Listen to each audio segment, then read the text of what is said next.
Hallelujah. हमारे प्रभु यीशु मसीह के मधुर नाम में आप सबको जय मसीह की। कैसे हैं आप लोग? क्या उठ गए हैं? क्या प्रभु के वचनों को सुनने के लिए तत्पर हैं? तो आइए प्रार्थना से शुरू करें। पवित्र पिता, आपका धन्यवाद, एक और बार आपके वचनों से सुनना चाहते हैं, हमसे बात करें। यीशु के नाम से प्रार्थना मांगते हैं, आमीन। प्रभु परमेश्वर की महिमा हो। आज अक्टूबर 2 है। 2 अक्टूबर कहते ही क्या आपको कुछ याद आता है? हमारे देश को जब स्वतंत्रता मिली, मेरा जन्म उसी समय के आसपास हुआ था और इसी वजह से जब मैं बड़ा हो रहा था, अधिकतर स्वतंत्रता के विषय, स्वतंत्रता के जो योद्धा रहे उनके विषय, जो स्वतंत्रता सेनानी थे उन्हीं के विषय ज्यादा सुनते थे। और आज स्वतंत्रता सेनानियों में अग्रणी रहे महात्मा गांधी का जन्म दिवस है ना? महात्मा गांधी के जन्म को हम सेलिब्रेट करते हैं। ना केवल महात्मा गांधी एक स्वतंत्रता सेनानी थे, बल्कि उन्हें एक शांतिदूत के रूप में भी स्वीकारते हैं। महात्मा गांधी का मानना था, हमें हिंसा का मार्ग नहीं बल्कि अहिंसा का मार्ग अपनाते हुए अंग्रेजों को बाहर धकेलना है। महात्मा गांधी के साथ और भी कई स्वतंत्रता सेनानी थे और हम उनके जन्मदिन को सेलिब्रेट करते हैं। सर्वपल्ली राधाकृष्णन के जन्मदिन को टीचर्स डे, वैसे ही जवाहरलाल नेहरू के जन्मदिन को चिल्ड्रंस डे के रूप में मनाते हैं। इसी प्रकार संसार में यह एक चलन है कि उक्त देश के जो अग्रणी नेता वगैरह होते हैं, उनके जन्मदिन को हम इस प्रकार याद करते हैं ताकि हम उन लोगों को याद करते हुए उनसे कुछ सीखें और अपने आप को बेहतर बनाएं, अपने आप को प्रोत्साहित करें। मदर्स डे देखिए, वैसे ही फादर्स डे भी है, टीचर्स डे, चिल्ड्रंस डे। यदि हम किसी भी खास दिन को याद करें तो फिर उसके पीछे के मूल कारण को यदि देखें तो बाइबल में हम उसे पाएंगे। शांति के विषय, सुकून के विषय, समाधान के विषय बाइबल ने जितना अधिक सिखाया है, जितना बताया है, किसी ने भी कभी भी नहीं सिखाया। यीशु मसीह शांति को स्थापित करने के लिए, मनुष्य को शांति समाधान देने के लिए ही इस संसार में आए। मनुष्यों का परमेश्वर के साथ मेल कराने के लिए ही प्रभु यीशु इस संसार में आए। दो लोगों के बीच अगर कोई दूत समझौता करवाने का प्रयास करता है, वो दूत जो है कुचला जाएगा। ना उनका पक्ष ले पाएगा, ना इनका पक्ष ले पाएगा। हर प्रकार से संघर्ष करते हुए हमारे प्रभु ने हमारी ओर से संघर्ष करते हुए पिता की ओर से जो सजा हमें मिलनी थी उसे अपने ऊपर लिया और हम जो पिता से दूर थे उनके करीब जाने का मौका दिया। प्रभु यीशु मसीह जब इस संसार में आए, वे एक सामान्य मनुष्य बनकर आए। हमारी ही तरह मांस और लहू में जन्म लेकर आए। परमेश्वर आत्मा है, God is spirit, God is love, God is great. तो ऐसे महान परमेश्वर, आत्मस्वरूपी ईश्वरों के परमेश्वर हमारे लिए शरीरधारी होकर मांस और लहू में पैदा हुए। भले ही आज हम कहते हो यीशु मसीह के जन्म के बाद 2025 साल गुजर गए हों, लेकिन वे आदि से ही हैं। मनुष्य और परमेश्वर के बीच टकराव हुआ जब मनुष्यों ने परमेश्वर की बात नहीं मानी। जिस दिन तुम इस फल को खाओगे मर जाओगे, परमेश्वर के कहने के बावजूद उन्होंने, आदम और हव्वा ने, परमेश्वर की पहली सृष्टि ने अनाज्ञाकारिता का पाप किया।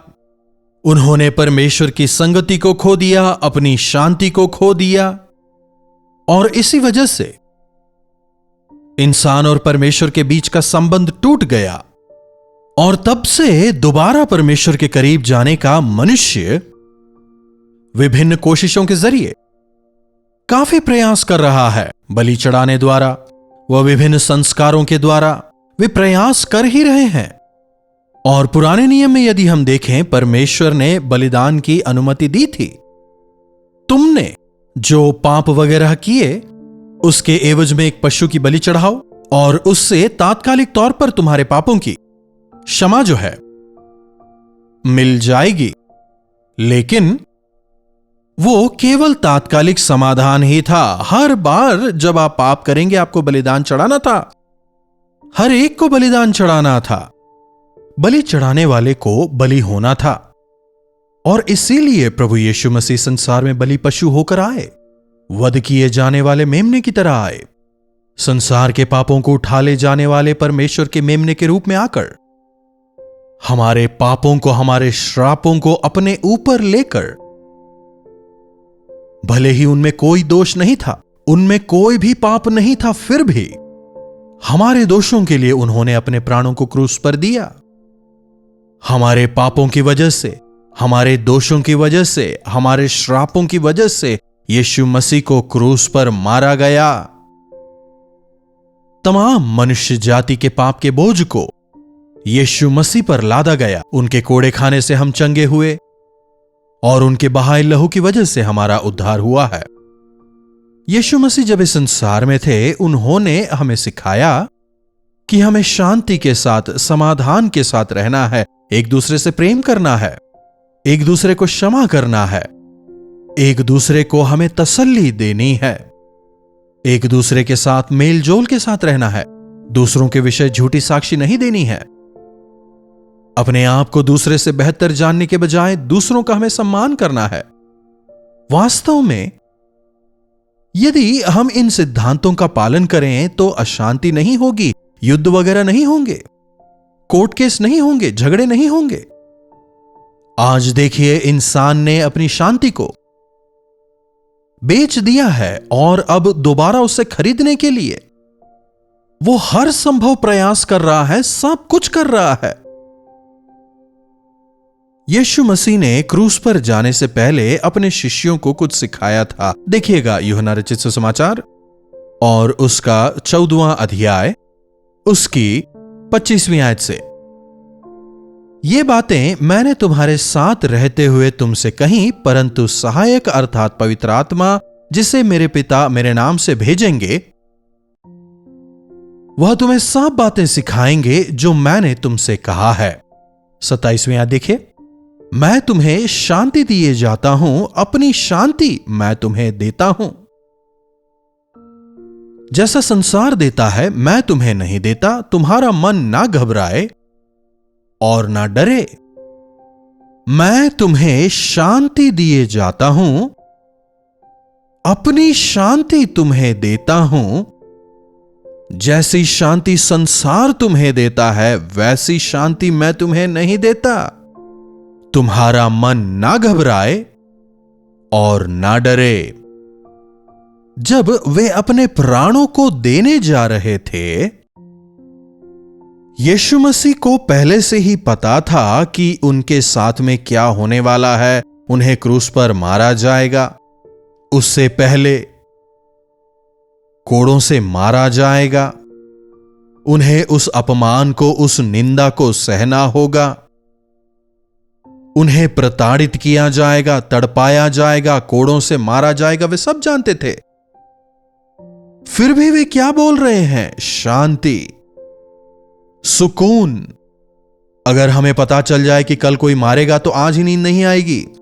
अगर कल हमारे साथ कुछ बुरा होने वाला है तो हम रात भर रोते रहेंगे। छोटी छोटी बातों को लेकर हम घबरा जाते हैं, डर जाते हैं। लेकिन तुम ना घबराओ, ना डरो। तुम मत घबराओ, मत डरो। तुम्हारा मन कच्चा ना हो। मैं हूं तुम्हारे साथ, प्रभु कह रहे हैं। आज छोटी छोटी चीजों के लिए मनुष्य का हृदय घबरा जाता है। हम डर जाते हैं, क्रोधित हो जाते हैं, किसी ना किसी तरह से बदला लेना है ऐसी सोच। पहले बातों से घायल करना, फिर हाथ से। किस तरह से लोग एक दूसरे का अपमान करते हैं, हम देख सकते हैं। कहते तो हैं शांति सम्मेलन, शांति सम्मेलन। ना देश के अगुओं के बीच शांति है, देश की छोड़िए, क्या हमारे परिवारों के बीच शांति है? अच्छा, क्या पति पत्नी के तौर पर आप शांति से जी रहे हैं? क्या आप दोनों में एकता है? भेद मत भेद को दरकिनार कर क्या आप एक मन होकर परिवार की अगुवाई करने पा रहे हैं? परिवारों में कलह, परिवारों में अशांति, अपने खून की वजह से, संतानों की वजह से परिवार के अंदर अशांति। इस संसार में चाहे कहीं भी देखें, अगर गलती से कहीं न्यूज चैनल ऑन कर दिया, कहीं से भी कोई अच्छा समाचार, खुशी का समाचार कभी भी नहीं सुनाई देता। जहां देखिए वहां मर्डर, हत्याएं, एक दूसरे पर आरोप प्रत्यारोप, एक दूसरे को नीचे दिखाना, मैं बेहतर हूं यह दिखाना, युद्ध की खबर, यही तो सुनने को मिलता है ना।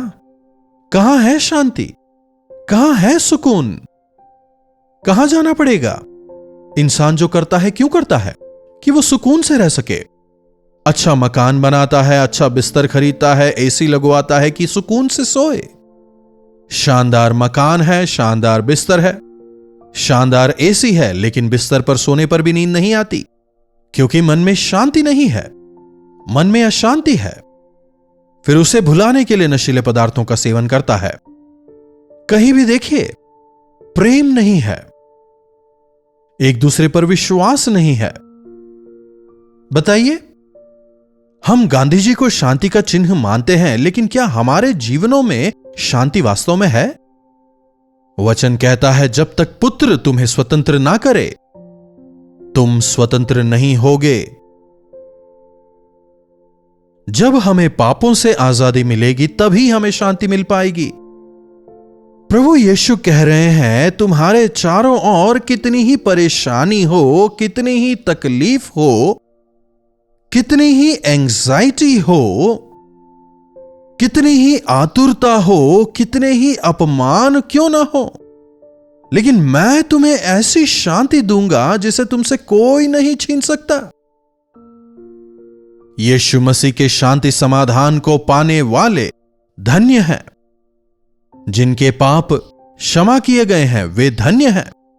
पाप ही हमें अशांत करता है, हमारा अहंकार ही हमारी घबराहट का कारण है, हमारा द्वेष ही हमारे संघर्षों का कारण है, हमारा स्वार्थ ही हमारी शांति को हमसे छीन लेता है।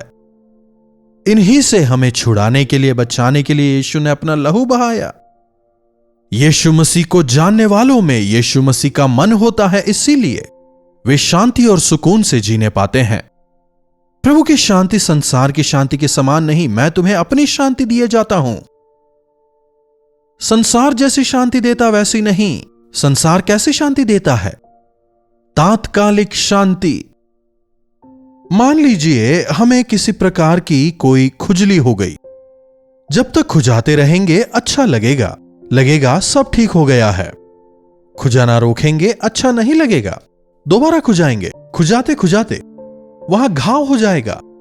इसी प्रकार संसार में भी थोड़ी देर, जब तक हम वो मूवी देखते हैं, शराब पीते हैं, या जब तक नशे में रहते हैं, जब तक उस झुंड में रहते हैं, जब तक उस मौज मस्ती में रहते हैं, लगता है कि सब कुछ ठीक है, लेकिन अंदर संघर्ष, अंतरांग में शांति बिल्कुल नहीं है। क्या आप ऐसे हैं? प्रभु आपको शांति देना चाहते हैं, हमें शांति से भरना चाहते हैं। वे चाहते हैं कि हमारे मन में शांति राज्य करे।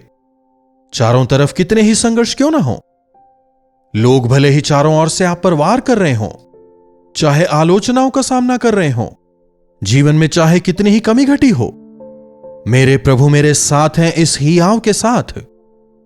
उनमें आनंदित होते हुए, प्रभु जो शांति समाधान देते हैं उसे प्राप्त करते हुए, जीवन में सुकून से रह पाना केवल यीशु मसीह द्वारा ही संभव है। यदि हम अपने बोझ को प्रभु पर डालें, यदि अपने संघर्षों को प्रभु के पास लाएं, वे उनका समाधान निकालेंगे, हर समस्या का उनके पास समाधान है, हर दोष की विमुक्ति है, परेशान करने वाली हर एक पापों से छुटकारा है। मसीह को जानने वाले धन्य हैं। यीशु मसीह मेरे जीवन में है, लेकिन फिर भी मुझ में शांति नहीं कहने वाला कोई भी नहीं है। अगर आपने अपनी शांति खो दी है, शायद प्रभु भी आपके हृदय में नहीं। जो कोई भी अपने मन को प्रभु पर लगाता है, प्रभु उन्हें शांति देते हैं। प्रभु का यह वचन है। जी हां, वास्तविक शांति, सुकून अगर हमें चाहिए, केवल यीशु द्वारा संभव है। अपने पड़ोसी से प्रेम करो, दूसरों को क्षमा करो, दूसरों को अपनाओ। यही प्रभु ने सिखाया। उतना ही नहीं, उन्होंने भी ऐसा ही जीवन जिया। अगर आज हम चाहते हैं कि हमारे परिवारों में, देश में, दुनिया में शांति हो, तो मसीह यीशु के प्रेम के संदेश को, उनकी क्षमा के समाचार को सुनाने की जरूरत है। प्रभु यीशु अपने शांति और सुकून से हम सबों के हृदयों को भरें।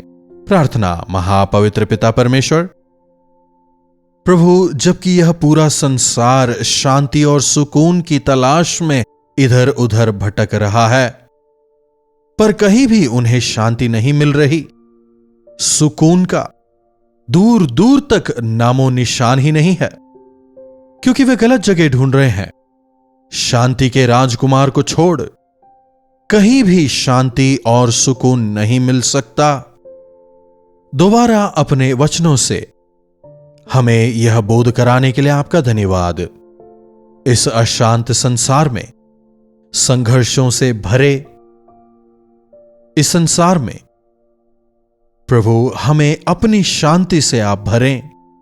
हमारी मदद करें कि हम घबराएं ना, हम डरें ना, बल्कि तमाम समस्याओं के बीच आप पर आश्रित रहते हुए, आप पर विश्वास करते हुए, आप में दृढ़ होकर आगे बढ़ते हुए, आपकी महिमा के लिए आपके गवाह होकर जीने का अनुग्रह हमें से हर एक को दें। यीशु के नाम से प्रार्थना मांगते हैं, आमीन। अब हमारे पिता परमेश्वर का प्रेम, प्रभु यीशु मसीह का अनुग्रह, पवित्र आत्मा की संगति और सहभागिता हमें से प्रत्येक के साथ आज, कल और सर्वदा बनी रहे, आमीन। प्रभु परमेश्वर की महिमा हो। अपने प्रार्थना विषयों को आप हमें 9884907779 पर व्हाट्सएप, वॉइस मैसेज या टेक्स्ट के जरिए भेज सकते हैं। आप भी प्रार्थना करते रहें, हम भी आपके लिए प्रार्थना करेंगे। प्रभु अवश्य आपके जीवनों में जरूर चमत्कार करेंगे। चैनल को लाइक, शेयर और सब्सक्राइब करना ना भूलें। इन्हीं वचनों के साथ आज मैं आपसे विदा लेता हूं। प्रभु आप सबों को आशीष दें। कोलकाता और कोलकाता के आसपास के दर्शकों के लिए खुशखबरी। डॉक्टर जयपॉल कोलकाता आ रहे हैं। तारीख है 20 अक्टूबर शाम 5 बजे। जगह है Assembly of Christ Church, Riverside Road, Barrackpore, West Bengal. और अक्टूबर 21 दोपहर 2 बजे Bible Society of India, Jawaharlal Nehru Road, Dharmatala. अधिक जानकारी के लिए संपर्क कीजिए 8939527527 या 9884907779 पर। तो डॉक्टर जयपॉल से मिलने का ये मौका बिल्कुल न चूकें। शरणम ईसा मसीह शरणम। कलवरी दर्शन, ये है प्रेम के दर्शन, यीशु प्रेम के दर्शन। कलवरी दर्शन, ये है प्रेम के दर्शन, यीशु प्रेम